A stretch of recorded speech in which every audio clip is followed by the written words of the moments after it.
Assalamualaikum dan salam sejahtera. Saya Luqman Haris. Anda sedang menonton Agenda Awani. Lewat tahun lepas kita menyaksikan pilihan raya umum ke-15 dan baru-baru ini kita saksikan pilihan raya negeri di 6 negeri selesai. Maka tamatlah sudah pilihan raya berskala besar untuk masa terdekat ini. Jadi, sekarang ni fokusnya adalah rekonsiliasi politik, hentikan politicking dan fokus kerja demi rakyat untuk kita move forward.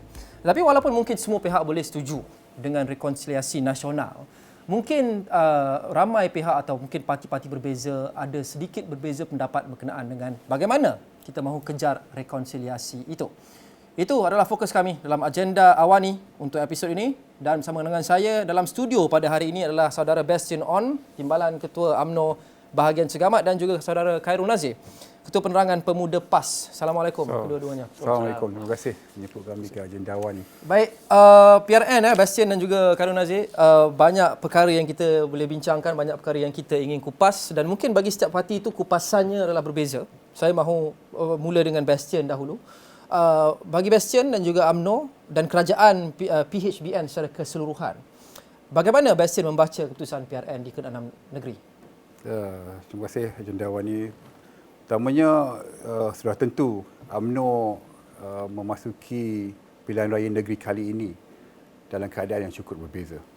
Kerana kita mahu menguji sama ada kerajaan yang tertubuh di Putrajaya itu bersama dengan Pakatan Harapan, dengan semangat perpaduan yang kita bawa, kita memasuki pilihan raya negeri. Sudah tentu kita mahu melihat bagaimanakah sokongan rakyat, terutamanya orang Melayu, kepada UMNO selepas pasca pilihan raya negeri. Dan keputusan yang ditunjukkan di 3 negeri yang merupakan yang kita katakan Malay Heartland, itu di Terengganu, Kedah, Kelantan, kita kehilangan pengundi dalam jumlah yang cukup signifikan. Kita tewas di Terengganu, kita mendapat jumlah kosong kerusi di Terengganu. Dan UMNO hanya memperolehi 1 kerusi di Kelantan dan kosong kerusi di Kedah. Dan kalau dilihat juga keputusan di negeri-negeri ini, pengurusi perhubungannya juga tewas yang sudah menyandang hampir contoh atau amat saya sudah menyandang hampir, saya rasa 9 penggal, 5 penggal katanya. Dan juga pengurusi perhubungan Kedah, manakala di Kelantan pengurusi perhubungannya tidak mahu bertanding. Dan ini merupakan satu perkara yang amat membimbangkan. Kita ni UMNO, United Malay National Organisation, tetapi jika kita kalah di negeri-negeri yang saya katakan tadi, merupakan Malay Heartland, ia merupakan satu tamparan yang besar kepada UMNO, dan ini harus diambil kira dengan secara mendalam oleh pucuk pimpinan khususnya. Okay. Baik, kita akan kupas itu dengan lebih lanjut. Saya mahu pergi ke Khairul terlebih dahulu. Bagi Perikatan Nasional pula bagaimana, kerana tanggapan umumnya adalah secara keseluruhan ini adalah satu kemenangan untuk Perikatan Nasional kerana berjaya mengekalkan 3 negeri dan juga merampas banyak kerusi dalam pilihan raya negeri pada kali ini. Tapi bagaimana Khairul membaca keputusan PRN?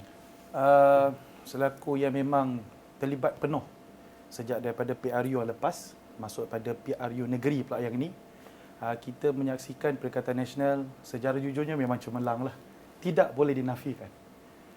Dan kita tengok adalah beberapa status-status yang kita tengok dekat luar sana. Ada yang menang tak gembira, ada yang menang dan gembira, ada yang kalah tapi gembira. Mungkin itulah terjemahan yang sedang berlaku dalam Perikatan Nasional. Maksudnya bagaimana? Ada yang menang tak gembira, kalah gembira tu bagaimana? Ada yang menang gembira, obvious. Kita tengok di Selangor sebagai contoh, yang pada asalnya Perikatan Nasional hanya 1 kursi saja, si Jangkang. Kali ini Perikatan Nasional masuk dengan bergaya, 22 kursi, menafikan two-third majority. Bukan two-third majority, super majority yang lepas. Kita berjaya pecah. Itu satu pencapaian yang cukup membanggakan. Apatah lagi di Negeri Sembilan, lahirnya bukan setakat anak sulung. 3 anak daripada PAS, 2 daripada Bersatu. Di Negeri Sembilan, kita ada 5 kerusi. Yang lebih mengejutkan Pulau Pinang. Kita bukan hanya setakat menguasai di Tanah Besar. Di tempat Pematang Pauh, yang kedua-dua DUN yang ada kat Pematang Pauh, kita menang. Tapi kita juga ada kerusi di pulau. yang berada di pesisiran pantai. Dua kawasan yang kita menang, dua yang kita menang. So saya yakin ini adalah satu prestasi yang cukup membanggakan walaupun banyak prediction yang dibuat di luar sana akan kekal status quo. Tapi status quo yang bagaimana yang saya maksudkan tadi. Ada yang menang tapi sedang dalam dilema. Tapi bagi Perikatan Nasional, walaupun kita kalah tapi kita cukup gembira, dan apabila yang menang pula kita cukup gembira. Apabila kita berjaya menguasai Terengganu itu sendiri. Kosong. Ini bukan main-main punya result. Bukan setakat PRU yang lepas kita berjaya merangkul semua, PRN kali ini pun kita merangkul semua. Mungkin atas dasar prestasi dan sebagainya. Tapi itulah nilai rakyat. Dan saya buat kesimpulan, respon saya secara peribadi inilah gelombang penyatuan ummah yang cukup menggegarkan. Penyatuan ummah yang dibawa oleh Perikatan Nasional PAS berkenaan tentang menyatukan semua pengundi-pengundi ataupun penduduk orang Melayu Islam berjaya disatukan dalam bumbung Perikatan Nasional dan berjaya menyatukan orang bukan Islam yang tidak ekstrim. Itulah yang kami rasakan sekarang. Tapi pada awalnya adakah itu sasaran realistik Perikatan Nasional untuk kekalkan 3 kerusi atau adakah targetnya lebih sebelum ini? Sebenarnya target lebih, especially Negeri Sembilan. Selangor sebenarnya juga adalah sebahagian daripada sasaran. Tapi we have to admit, kita kena akui, Selangor ni bukanlah satu negeri yang mudah untuk ditumbangkan. Tapi dengan hasil yang ada sekarang ini sudah cukup membanggakan. Cuma Negeri Sembilan agak terkilan. Kalau kita tengok 5 kerusi kita menang. 5 kerusi kita menang di peringkat Perikatan Nasional. In fact, PAS juga menampak di Negeri Sembilan. Tapi ada 10 seat di Negeri Sembilan yang kita kalah kurang daripada 1000 majoriti. Ada satu don, Juasir kalau saya tak silap. 78 undi saja. Okay? So, walaupun tidak mengena sasaran, tapi alhamdulillah, ia menghampiri sasaran. Baik. Kita mahu fokus pada rekonsiliasi nasional, tetapi saya kira mungkin kita terkilan atau kilaf kalau kita tidak recap sedikit apa yang kita saksikan pada PRN sebelum kita pergi ke bahagian move forward ini. Jadi Bastian, kritikan terhadap UMNO, secara spesifiknya UMNO dan BN, tapi dalam kerangka PRN ni UMNO lah hanya yang bertanding, adalah persoalan timbul mengenai nilai yang BN atau UMNO bawa kepada kerajaan paduan. Sekurang-kurangnya dari segi kemenangan kerusi dan sebagainya. Ada yang mengatakan selepas PRN itu dapat dilihat bahawa PH mungkin menyumbang kepada BN tapi BN tidak menyumbang kepada PH dan menjadi satu liability kepada PH. Apa respon Bastian kepada kenyataan itu? Ya, kalau kita diberitahu pada peringkat awal antara formula yang mudah kenapa kita harus menyertai Kerajaan Pakatan Harapan, antaranya adalah kerana kita UMNO sering kehilangan undi daripada kaum Cina. Jadi apabila di mana kawasan yang selalunya kita kalah, UMNO kalah secara marginal, Barisan Nasional kalah secara marginal, mereka mengambil kira bahawa penambahan pengundi daripada China itu akan memenangkan calon-calon Barisan Nasional. Sebab itu usaha sama itu terbentuk dan kita mengguna pakai usaha sama itu, formula itu untuk menyertai pilihan raya negeri ini. Sudah tentu seperti apa yang dikatakan oleh Saudara Luqman tadi bahawa seolah-olah UMNO tidak menyumbang kepada kerajaan pembentukan keputusan pada pilihan raya negeri tempoh hari kerana UMNO sebenarnya kehilangan undi orang Melayu. Saya mengambil contoh di Terengganu, Kedah dan juga Kelantan. Apabila calon daripada PHBN ini masuk, orang-orang Melayu sudah melihat di belakang itu adalah DAP. Bagaimana mereka mahu memenangi hati pengundi-pengundi di Malay Heartland ini? Sekiranya di belakang mereka, yang mereka lihat, walaupun kita letakkan calon UMNO, tetapi di belakangnya adalah DAP. Itu menjadi sensitiviti kepada pengundi-pengundi Melayu. Tetapi melihat kepada di negeri lain pula, yang di mana PKR mendambakan undi daripada orang Melayu, dan UMNO tidak memberi sumbangan itu. Sudah tentu ianya akan menimbulkan prasangka dan syakwasangka, dan ada juga tuduhan daripada pimpinan bahawa UMNO tidak ahli UMNO sendiri tidak mengundi kerajaan PHBN ini di negeri-negeri yang lain ini. Itu poin yang menarik Bastian sebut tadi berkenaan dengan dinamika UMNO, DAP yang kita bincang seperti tidak berkesudahan inilah. Kerana ramai yang kami temu bual sebelum ini ataupun kami sembang-sembang di peringkat akar umbi masih lagi mengakui, sehingga hari terakhir berkempen pun mereka masih lagi mengakui mereka tidak selesa untuk bekerjasama, sama ada akar umbi UMNO bersama dengan DAP atau akar umbi DAP bersama dengan UMNO. Ramai yang merasa tidak selesa. Sebagai contoh, mungkin akar umbi UMNO mahu tolong DAP pacakkan bendera di satu kawasan dan vice versa. Jadi adakah semangat kerajaan paduan ini diterjemahkan ke peringkat bawah sehingga ke akar umbi? Keputusan yang dicapai adalah hasil rundingan daripada pucuk pimpinan. Tetapi setelah 8 bulan, kita UMNO belum lagi merasai bahawa adanya hubungan yang mesra dengan akar umbi daripada DAP dan PKR. Dan kita tidak boleh menyertai pilihan raya dengan tiadanya kerjasama yang sepakat, masing-masing bekerja secara silo, dan ini akan memberi gambaran kepada penyokong-penyokong DAP yang bukan ahli DAP bahawa mereka juga tidak selesa dengan UMNO. Dan ini juga berlaku di sebelah UMNO. Kita juga dilihat seolah-olah tidak mesra dengan pimpinan DAP. Dan ini memberi gambaran bahawa adakah patut mereka mengundi PHBN. Dan ini harus diteliti oleh pucuk pimpinan. Right. Satu lagi, sebelum saya kembali kepada Khairul. Jadi soalan besarnya, Bastian, adalah, walaupun saya tak mahu jump dengan, tetapi memandangkan kita sudah menyentuh berkenaan dengan poin ini. Soalan besarnya adalah apa seterusnya untuk UMNO? UMNO harus membenarkan bahawa proses rejuvenasi dan juga revamp ini berlaku di dalam parti. Maknanya pemilihan parti harus mengikut perlembagaan supaya ianya dapat memuaskan ahli-ahli parti. Bila ini tidak berlakunya silent protest among not only the members but also the penyokong. Penyokong merasakan bahawa mesej yang jelas dilihat dalam PRU 14 dihantar oleh pengundi. Mesej yang jelas dihantar sekali lagi dalam PRU 15. Dan kali ini mesej oleh rakyat dihantar sekali lagi melalui pilihan raya negeri. Dan jika perkara ini berlarutan, saya percaya UMNO akan terus kehilangan undi daripada orang Melayu. Saya berasa bimbang dengan pergerakan orang Melayu yang lebih selesa dengan Perikatan Nasional. Saya rasa ramai yang mungkin setuju, bukan saja UMNO tapi apa-apa saja organisasi yang berdepan dengan masalah yang semakin meruncing, ramai yang setuju bahawa seringkali langkah pertamanya adalah menukar kepimpinan. Itu the first natural step. Tapi walau bagaimanapun, kalau kita lihat trend jangka panjang, Bastian, UMNO sebenarnya sudah hilang kerusi sedikit demi sedikit sejak tahun 2008 lagi. 2008 hilang 2/3 buat kali pertama sejak 1969, tak silap saya. 2013 kalah popular vote buat kali pertama. 2018 kalah terus. Kemudian PRN. Jadi adakah isu UMNO ni melebihi sekadar kepimpinan dalaman atau kepimpinan tertinggi atau satu individu, tetapi isu sistemik yang perlu ditangani? Ya, kalau dilihat trend di mana-mana di dalam dunia ini, Grand Old Party, parti yang memerdekakan sebuah negara, parti yang terlibat dalam penubuhan sesebuah negara itu, kebanyakannya telah lenyap. Kerana mereka berpegang kepada satu kejayaan yang lepas. Mereka berpegang kepada jasa mereka yang lepas. Mereka masih lagi bertaut kepada cara sebagaimana mereka memerdekakan sebuah negara itu. Tetapi tuntutan hari ini amat berbeza. Mereka mahukan high income nation. Mereka mahukan perkembangan ekonomi yang besar yang juga melibatkan anak-anak muda. Mereka mahukan perkara seperti alam sekitar itu dibincangkan dan diambil berat.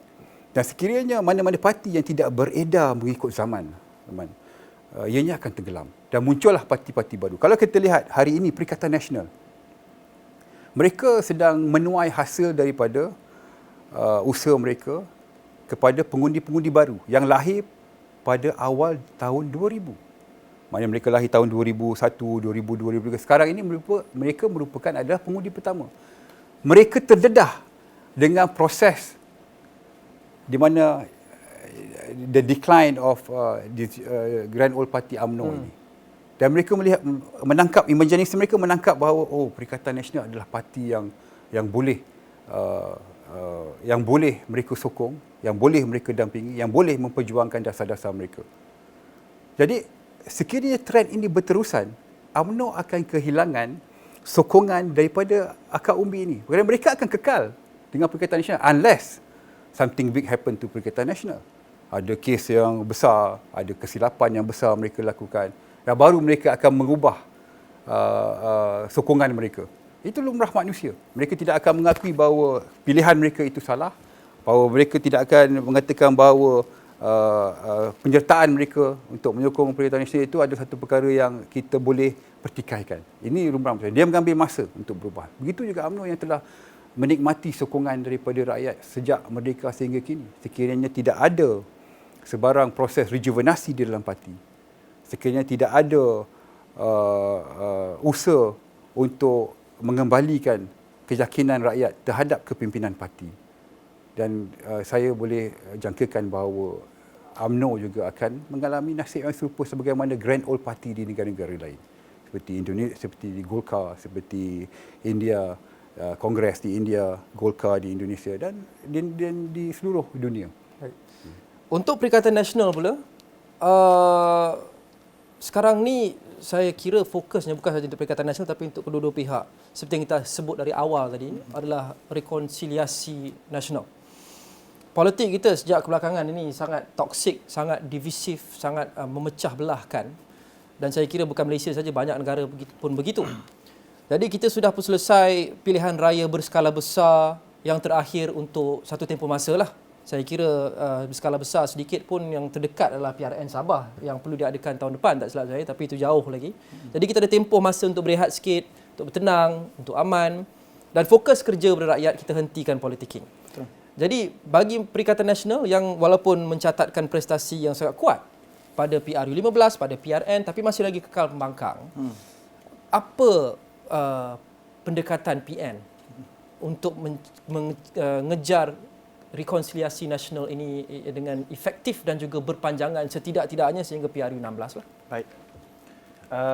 Rekonsiliasi nasional ni pernah diimplement ketika tahun 1990, iaitu di Kelantan.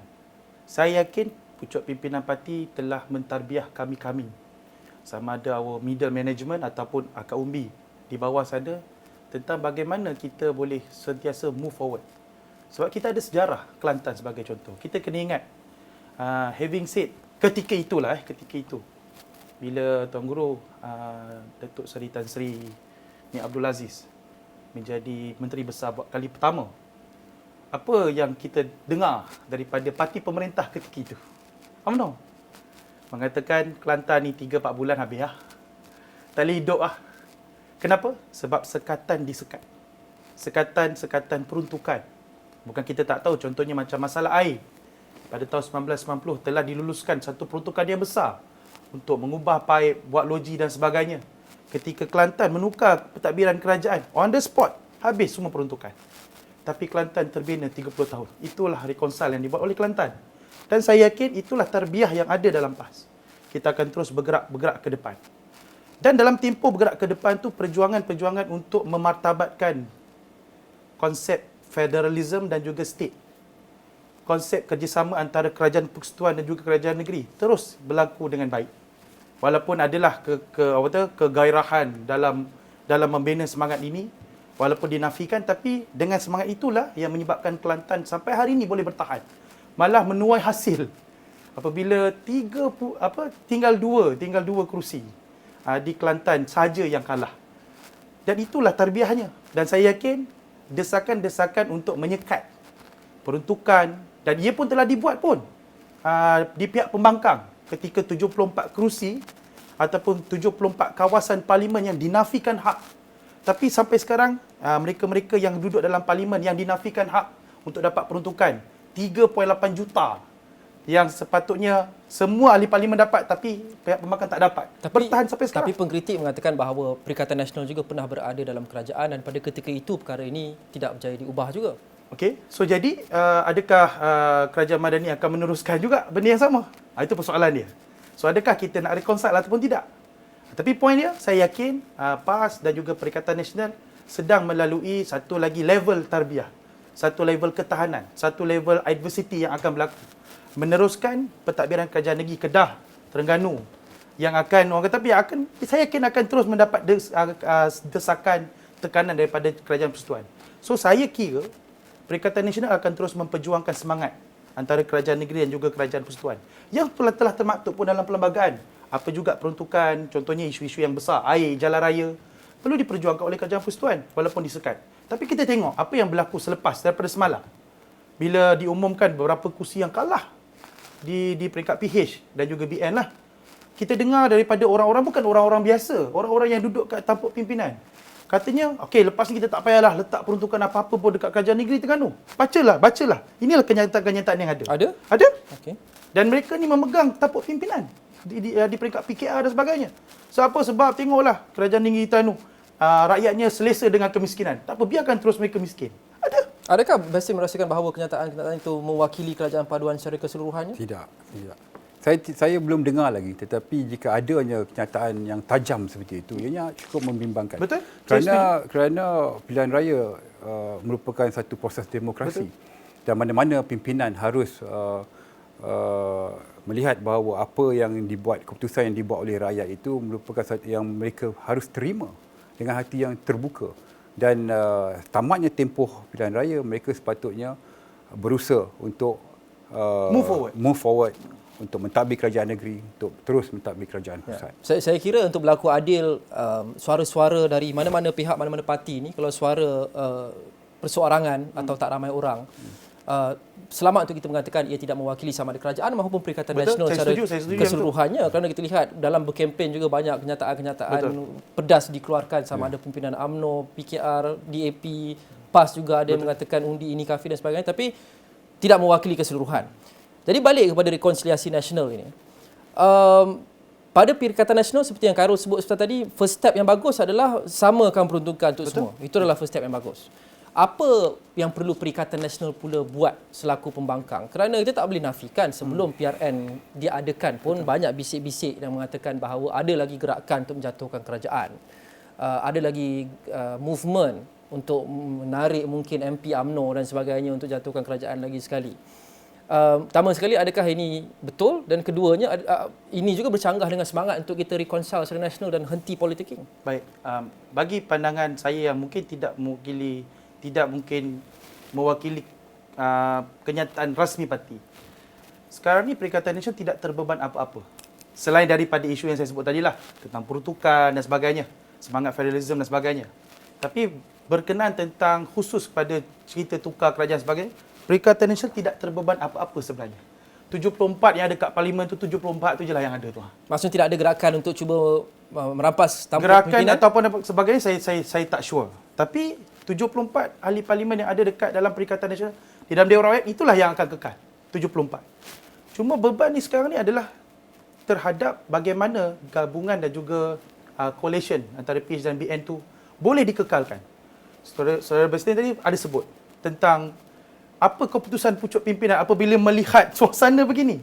Pastinya akan ada suara-suara bukan hanya setakat akar umbi UMNO. Boleh jadi ianya tertaluk kepada goyang tak goyang. Macam itulah bunyi anak mudanya kan. Pasti tak pasti adakah gabungan yang ada sekarang ini betul-betul menyelamatkan UMNO, Barisan Nasional, atau sebaliknya. Kita melihat pada pilihan raya kali ini, MIC cukup terasa sehingga tidak terlibat dalam pilihan raya kali ini. Tidak ada kerusi pun yang mereka bertanding. So, beban itu sekarang bukan pada Perikatan Nasional. Tentang hearsay mengatakan PN akan buat move dan sebagainya, tapi kita kena tahu Perikatan Nasional tidak terbeban buat setakat ini. Yang terbeban adalah gabungan di sebelah sana. Khairul tidak mengetahui sama ada desas-desus itu betul ataupun tidak.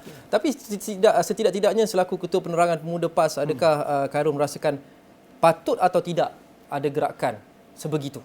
Sehingga sementara kita menanti PRU 16 lah, sebelum PRU 16. Patut ataupun tidak, kita kena kembali semula kepada peruntukan perundangan yang ada dalam perlembagaan negara kita. Adakah ia dinafikan ataupun tidak? Akta Anti Lompat Parti adalah satu akta yang memperkukuhkan sistem demokrasi. Okay? Tapi dalam masa yang sama, suara-suara yang dibawa oleh ahli-ahli parlimen perlulah menjadi satu suara yang diwakili dalam Dewan Rakyat. Okay? Dalam Dewan Rakyat. Sebagai contoh, kalaulah kita kata mungkin Johor antara tempat yang UMNO dan juga Barisan Nasional masih bertahan. Adakah di Johor dan kebanyakan kursi-kursi parlimen di Johor bersetuju dengan apa yang sedang berlaku sekarang ini? Sedangkan mereka mewakili rakyat, mewakili orang-orang di dalam parlimen tersebut.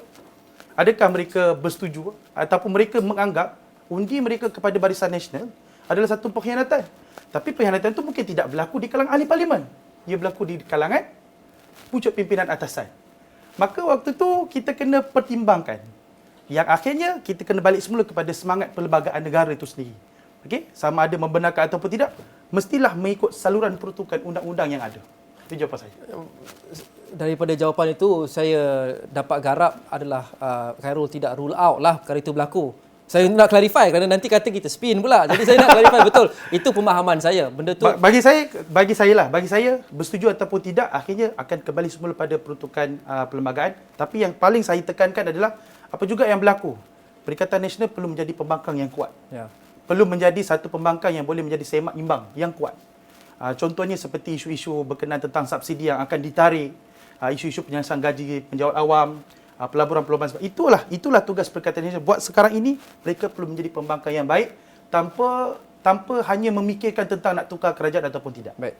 Itu kita akan fokus sebentar saja lagi, tapi saya nak tutup bab ni dulu, nak dapatkan respon Bastian berkenaan dengan kenyataan tidak rule out. Itu akan mungkin jadi. Saya kira pemahaman saya, kalau mengikut lunas undang-undang, yang dimaksudkan adalah perkara itu secara teknikalnya dibenarkan oleh undang-undang dan memang berlaku pada tahun 2020. Jadi kalau ada desas-desus gerakan untuk cuba menarik sokongan MP untuk jatuhkan kerajaan sekali lagi daripada kerajaan paduan, Bastian respon. Dari segi etiknya, sepatutnya tidaklah. Kalau dilihat daripada angka kerajaan perpaduan ini, 143, sebagaimana yang dikatakan oleh Rafizi, dia merupakan satu kerajaan yang cukup kuat. Yang tidak mungkin dapat digoyahkan. Tetapi kita harus menyedari bahawa the biggest consumer of Malaysian politics is the Malays. Kalau jumlah pengundi Melayunya tidak berada di dalam kerajaan perpaduan, mereka berada di sebelah sana. Mana-mana kerajaan di mana-mana negara yang tertubuh tanpa majoriti pengundinya asas Melayunya berada, contohnya Malaysia ni Melayu lah. Pengundi terasnya adalah Melayu, tidak berada di dalam kerajaan, menyokong di sebelah sana, mana-mana kerajaan itu akan goyah. Ini hakikat. Kita lihat bagaimana tumbangnya kerajaan yang dipimpin oleh Dr. Mahathir. Walhal kerajaan itu ditawarkan semasa PRU14. Penubuhan kerajaan itu bukan hanya kesepakatan yang tertubuh selepas PRU14. Mereka menghidangkan kerajaan ini dan rakyat memilih, tetapi orang Melayu menyokong, bukan berada di pihak mereka, dan kerajaan itu goyang. Untuk berlaku adil, suka untuk kita katakan itu kerana itu bukan gauge sokongan Melayu pada ketika itu, tetapi apa keputusan yang diambil oleh ahli parlimen pada ketika itu.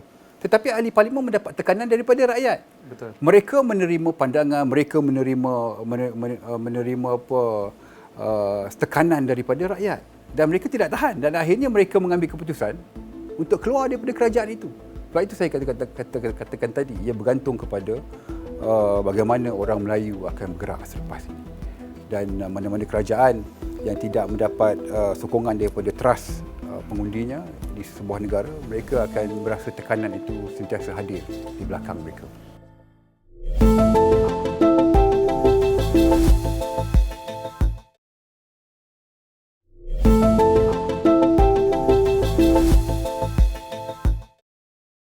Baik, kita mahu bercakap berkenaan dengan rekonsiliasi nasional. Tapi saya fikir ia agak susah untuk kita sembang pasal rekonsiliasi nasional selagi kita tidak boleh rule out akan ada gerakan-gerakan sebegini. Kerana saya kira benda ni perlu dinoktahkan terlebih dahulu untuk kita mula bercakap, PN dan juga kerajaan bercakap berkenaan dengan bergerak bersama, bukan bersama setuju semuanya, tetapi hentikan politicking dan sebagainya untuk fokus kerja dan fokus rakyat.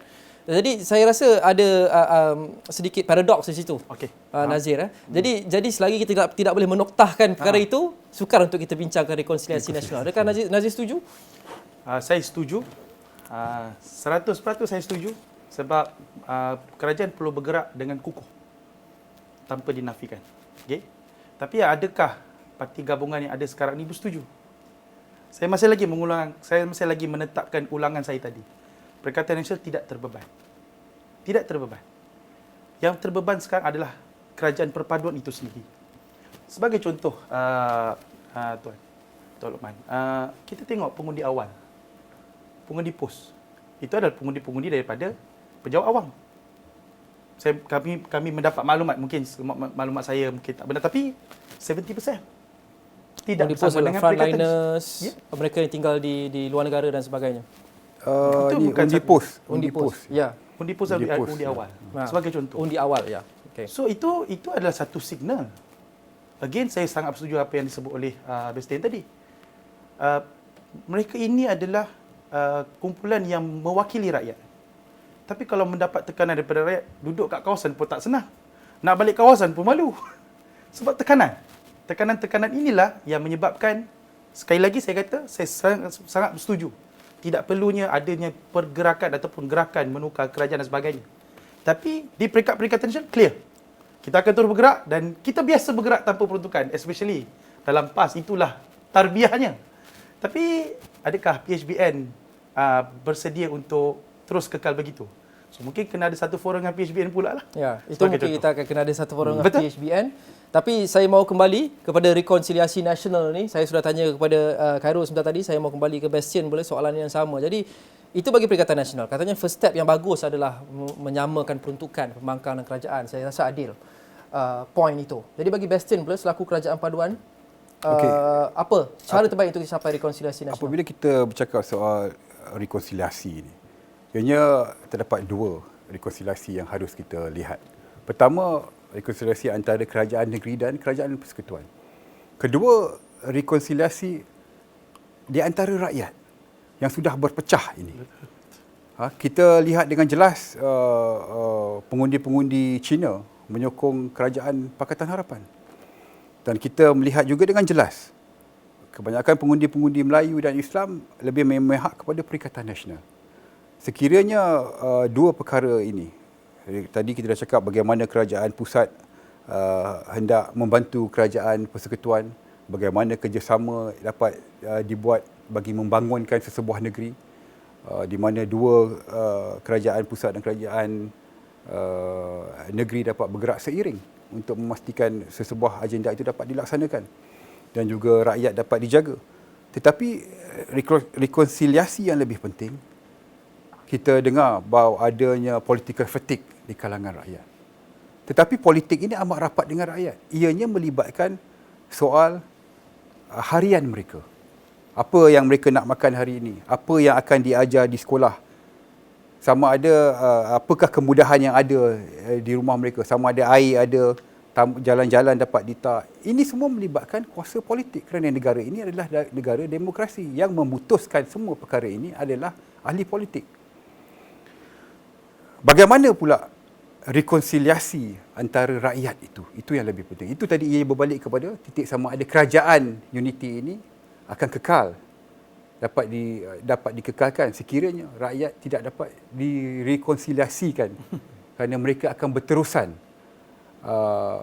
memberi tekanan kepada wakil-wakil rakyat mereka. Tak kiralah ahli parlimen maupun di Dewan Undangan Negeri. Dan ini merupakan satu cabaran kepada kerajaan unity. Bagi saya sudah tentu saya mahu mengekalkan kerajaan ini kerana itu adalah keputusan parti saya. Tetapi bagaimana kita hendak hari ini Perdana Menteri sudah tentu mahu mengambil kira pandangan daripada PKR, parti-parti beliau, bahawa sama ada kerjasama dengan UMNO ini menguntungkan mereka ataupun in the long run menjelang PRU16 mereka akan menghadapi masalah. Begitu juga UMNO. Ahli-ahlinya, pemimpin-pemimpinnya akan berbincang sama ada kerjasama dengan kerajaan dengan Pakatan Harapan ini akan memberi kelebihan untuk mereka memenangi kembali hati-hati pengundi-pengundi Melayu di Malay Heartland dan juga yang selama ini menjadi pendukung kepada parti ini. Dan ini merupakan persoalan-persoalan yang harus dijawab oleh pimpinan. Dan sebelum kita dapat menyelesaikan soal rekonsiliasi pengundi tadi. Ya. Khairul, jika kerajaan paduan selepas ini menawarkan memorandum bipartisan seperti kita lihat pada waktu zaman Datuk Seri Ismail Sabri, adakah Perikatan Nasional akan terima untuk genjatan politik ini, political ceasefire? Baik, saya yakin parti akan mempertimbangkan dan menjadikan pertimbangan itu adalah pertimbangan utama. Apa yang perlu ada dalam memorandum itu untuk PN setuju? Oh, itu saya memang tak bolehlah. Pada Khairul saya Okey, kalau saya lah peruntukan yang seimbang, layanan yang baik, especially dalam bab antara tugas-tugas di peringkat kerajaan negeri dan juga kerajaan persekutuan. Tidak adanya, kalau bahasa mudahnya, sailang menyailang kerja. Penubuhan wakil-wakil pihak kerajaan dalam dun-dun ataupun parlimen-parlimen yang tak dapat peruntukan, tapi ada wakil kerajaan dalam tu yang boleh mengakses pelbagai perkara. Itu semua perlu diambil kira. Okey, adakah bersedia untuk ke arah itu? Cuma saya nak betulkan balik sedikit apa yang Tuan Sebastian sebut tadi tentang pengundi Melayu PN, pengundi Cina tidak.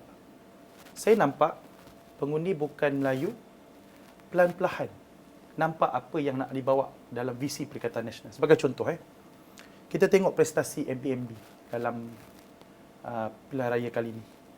3 MB daripada Kedah, Kelantan, Terengganu mendapat peningkatan lebih daripada 10,000 majoriti. Tapi tidak bagi 3 MB di Negeri Sembilan, Pulau Pinang dan juga Selangor. Yang ada berlakunya penurunan. Sebagai contoh yang paling kritikal adalah Selangor lah, Sungai Tua. Daripada pilihan 14, 11,374, pada pilihan 15, 5,185. Saya antara yang terlibat dalam kat Sungai Tua. Kita melihat pengundi bukan Melayu ni bukan memilih hanya semata-mata PN ataupun BN, tapi how they perform pada tempat tersebut. Dan kita pergi kat Selayang Indah 1, 2. Memang ketidakpuasan hati pada MB itu besar. Membawa kepada apa yang saya sebut tadi. Adakah jaminan yang boleh dibuat oleh pihak kerajaan untuk memastikan layanan yang baik? Sebab akhirnya dia bukan cerita tentang aku melayan Sanusi. Sanusi itu sendiri, sebab Sanusi dengan gayanya, dengan petanya, dengan mulutnya menyebabkan adanya timbulnya perdebatan, menjadi orang nampak jadi perdebatan personal pula. Sedangkan Sanusi itu melambangkan negeri Kedah. So adakah kerajaan pusat bersedia untuk memperuntukkan perkara yang sama terhadap sebuah kerajaan negeri ataupun parlimen-parlimen yang ada? Persediaan daripada kerajaan itulah kerajaan perpaduan Kedah Jawa. Bastian, adakah Bastian merasakan kita perlu satu lagi MOU bipartisan untuk codify perkara ini menjadi black and white supaya kita tidak ada lagi ketidaktentuan politik sehingga PRU seterusnya? Mengapa perlunya ada satu perjanjian lain daripada apa yang sudah pun terbentuk? Yang tidak akan dapat memberi jaminan bahawa kerajaan itu akan kekal. Kita melihat bagaimana usaha yang dibuat oleh kerajaan, oleh PH selepas kejatuhan mereka. Mereka masih lagi menekan kerajaan yang dipimpin oleh Tan Sri Muhyiddin. Mereka masih lagi mahu menekan kerajaan yang dibuat oleh yang dipimpin oleh Maya Sabri. Tekanan ini berlangsung semasa mereka sudah pun menandatangani perjanjian itu. Jadi saya tak merasakan bahawa adanya jaminan bahawa kerajaan itu akan kukuh hanya berdasarkan perjanjian yang dicapai ini. Jadi bagaimana kita ingin capai rekonsiliasi nasional? Saya tahu Bastian sebut tadi kita mula dengan rekonsiliasi rakyat. Ya. Tapi nak atau tidak, kebanyakan rakyat atau penyokong ni akan take cue daripada ahli-ahli politik yang mereka sokong. Jadi mungkin ia perlu menjadi pendekatan top down. Jadi persoalannya adalah bagaimana kita capai rekonsiliasi politik di peringkat pentadbiran terlebih dahulu. Ada beberapa perkara yang mereka harus, pucuk pimpinan harus timbangkan. Maksud saya kerajaan unity, Perdana Menteri harus pertimbangkan. Bagaimana mereka menekan, menggunakan aparatus kerajaan menekan opposition. Dan perkara ini harus dihentikan selepas pilihan raya negeri. Kalau Perdana Menteri mahu terus memerangi rasuah, itu tidak menjadi halangan. Tetapi rakyat memberitahu saya, kenapa banyak sangat kes yang cuba dilemparkan. Ini semua bukan sahaja meningkatkan suhu politik, tetapi ia juga menajamkan kempen politik itu. Dan saya melihat bahawa antara jalan rekonsiliasi yang harus diambil, antara yang perlu diambil bagi tujuan rekonsiliasi adalah suhu itu dapat diturunkan, ketajaman pandangan juga harus dikendurkan, dan kerjasama antara kerajaan negeri dan kerajaan pusat harus lebih kerap dan harus lebih bersasar bagi memastikan bahawa rakyat merasai nikmat usaha-sama antara kerajaan pusat dan juga kerajaan negeri. Dan ini akan menunjukkan, ini adalah lambang rekonsiliasi yang kita mahukan supaya rakyat mendapat manfaat daripada kerajaan yang mereka pilih, baik di peringkat negeri maupun di peringkat pusat. Dan ini berjaya mengendurkanlah usaha untuk sekiranya sebuah kerajaan itu sama ada mereka akan kekal atau tidak sehingga ke PRU ke-16. Mungkin ramai di luar sana yang agak risau kerana bukan saja ada bayangan daripada PN mengenai pengekalan kerajaan ni, daripada Bastian sendiri pun ada hint-hint berkenaan dengan sama ada kerajaan akan kekal. Tapi tak apa, itu kita akan... Saya sangat realistik dalam perbincangan ini. Faham. Saya tidak mahu mengatakan kalau saya masuk perbincangan ini saya nak pilihan raya sudah habis, tapi kita harus membincangkan soal bagaimana negara mahu bergerak ke hadapan dengan menggunakan landasan rekonsiliasi ini. Baik.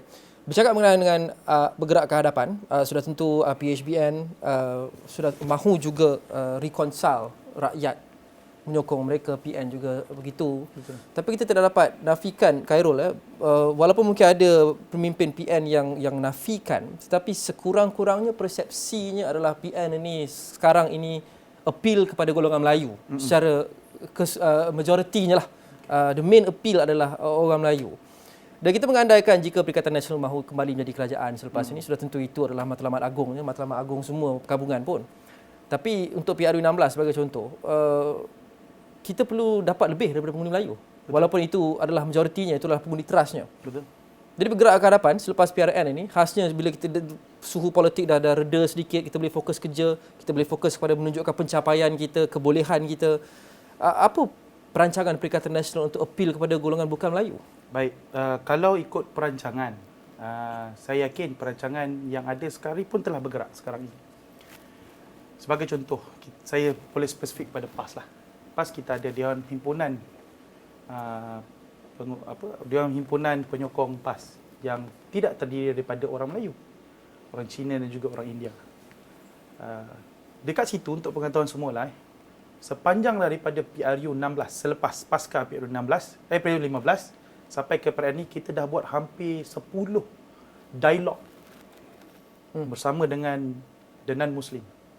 Saya ingat lagi ketika gerakan memainkan peranan untuk memperkenalkan calon Alustar, menghimpunkan persatuan-persatuan Buddha di Alustar.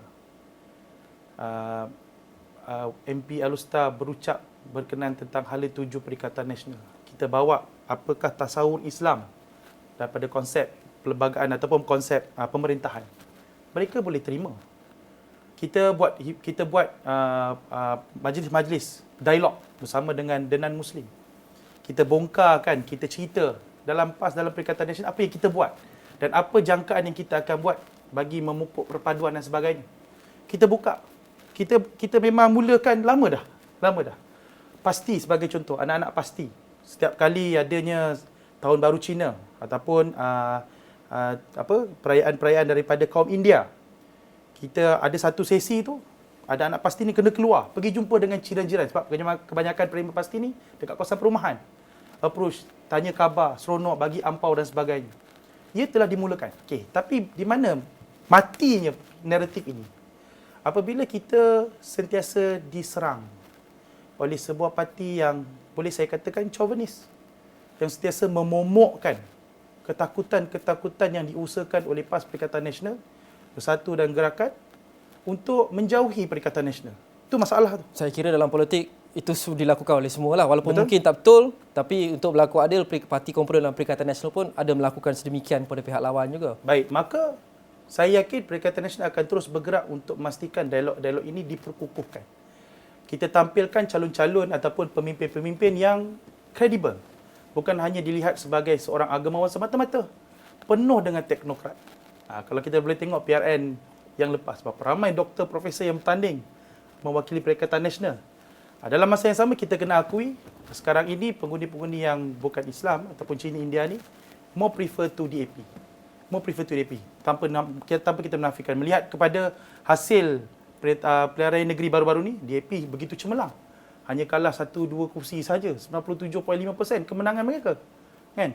So mungkin kita perlu, kita mungkin akan tengok apakah naratif-naratif ini yang ditonjolkan oleh golongan-golongan yang ekstrim sehingga orang menjauhkan diri daripada Perikatan Nasional perlu dikendurkan.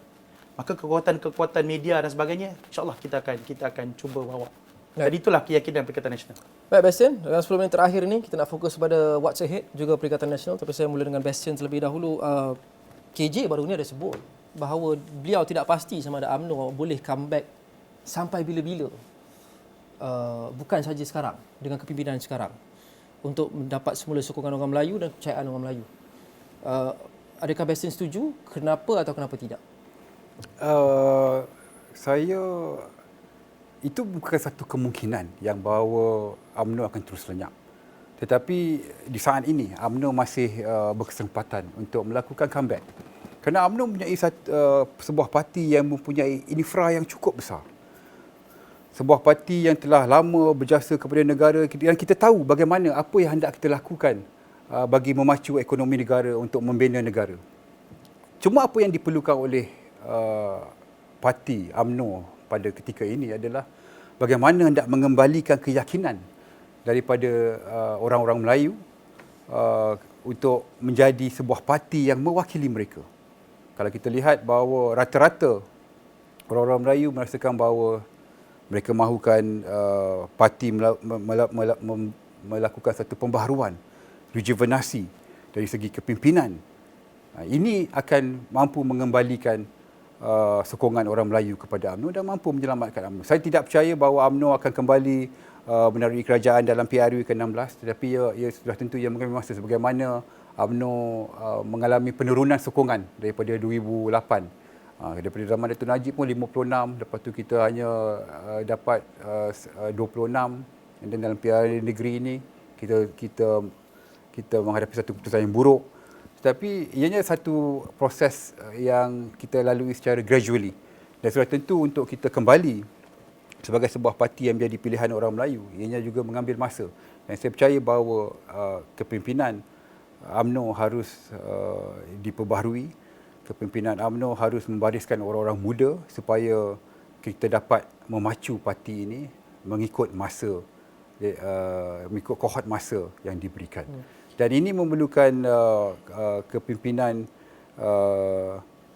yang sedia untuk menjadi pembangkang dalam masa 1 atau 2 penggal ini sebelum kita kembali memerintah. Sekiranya ini tidak berlaku, tidak adanya rejuvenasi dan rakyat tidak kembali, orang-orang Melayu tidak kembali kepada UMNO, maka benarlah seperti apa yang saudara Khairi Jamaluddin cakap bahawa UMNO mungkin akan lenyap sekiranya perkara ini tidak dia. Kita bercakap dengan rekonsiliasi nasional.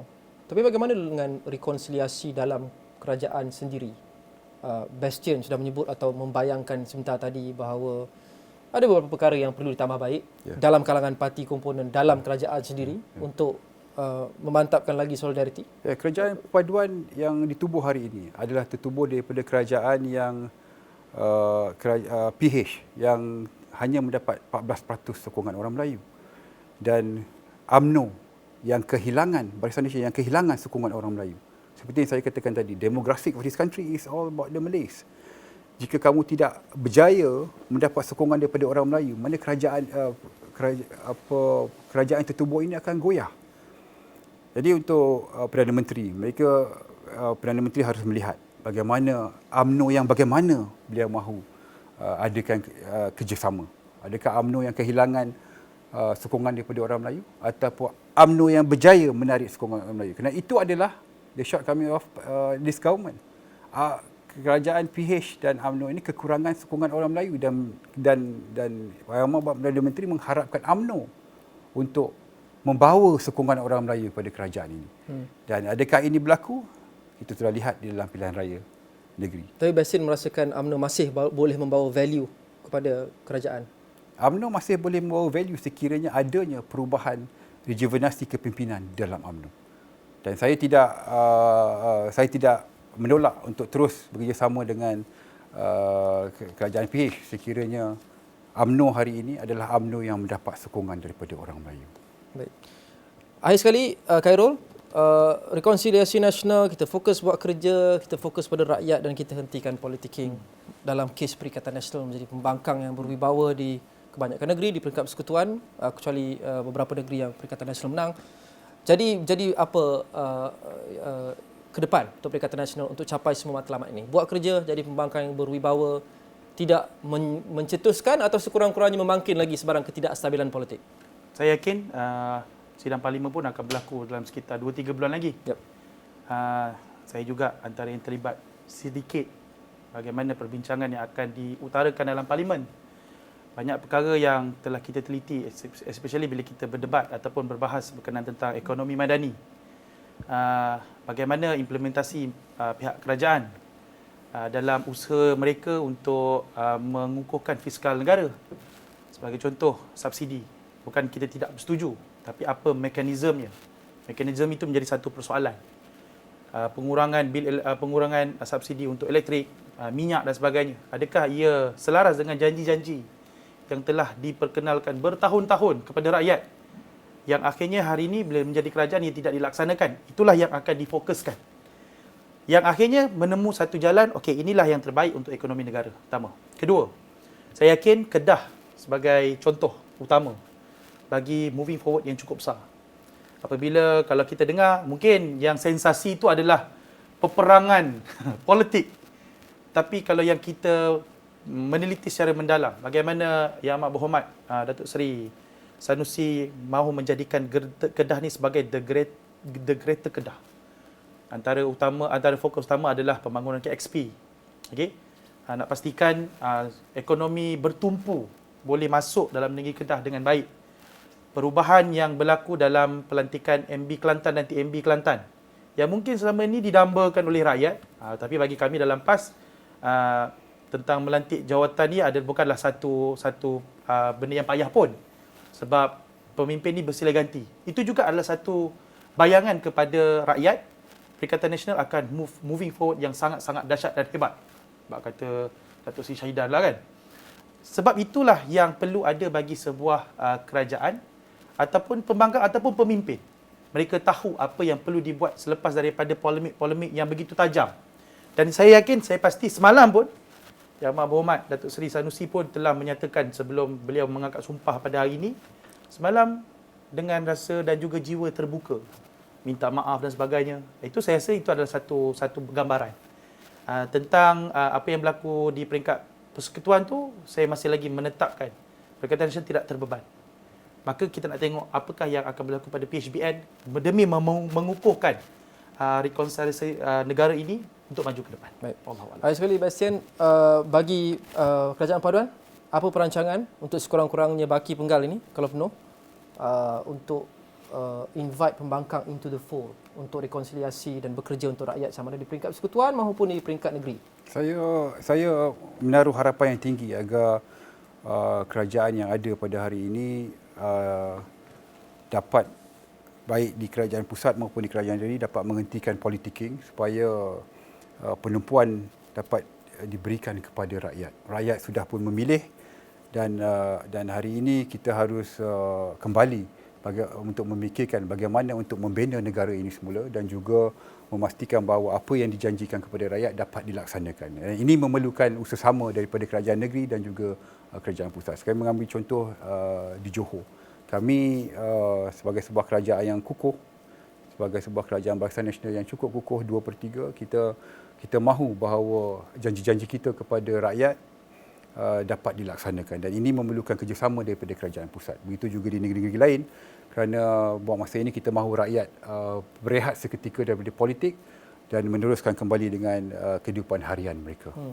Kita mahu ahli politik juga berehat seketika daripada politik dan fokus pada dasar dan juga kerja kepada rakyat di semua peringkat, sama ada peringkat DUN ataupun parlimen atau persekutuan secara keseluruhannya. Kita akan tunggu dan lihat dan kita harapkan semua akan memainkan peranan mereka untuk rakyat, tak kisah sama ada anda di bahagian kerajaan maupun di bahagian pembangkang. Terima kasih Bastian On, Timbalan Ketua UMNO bahagian Segamat, dan juga saudara Khairul Nazir, Ketua Penerangan Pemuda PAS. Terima kasih kepada anda yang menonton. Kita jumpa lagi. Assalamualaikum dan salam hormat.